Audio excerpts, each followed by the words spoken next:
Malam ni aku hantar order di Mimalen. Ni Mimalen lah ni.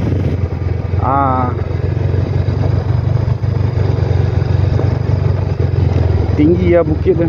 Ni atas ni ada buat MRT. Tapi walaupun dia buat MRT, kalau kau seorang-seorang kau pergi tengah-tengah malam, pedih juga kau nak naik kan. Gombak.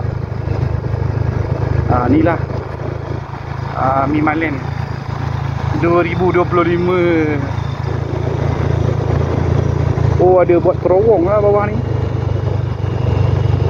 MRT.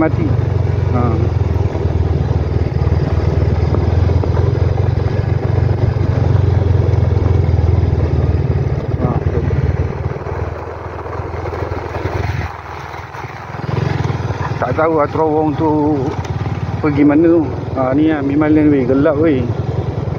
Dengan pokok-pokok hutannya yang tinggi.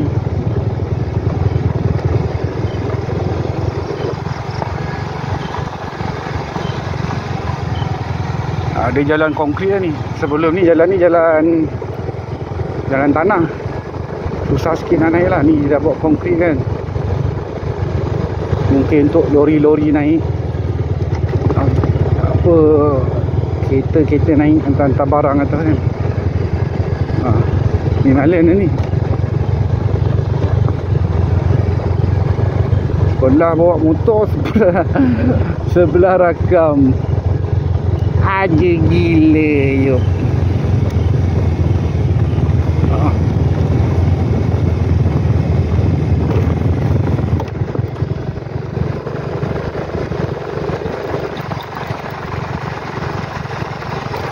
Dah macam naik kuda lah.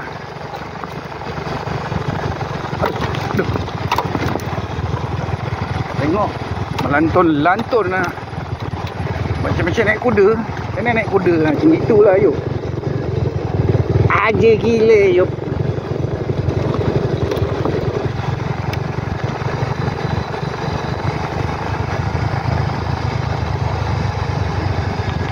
Dah habis dah.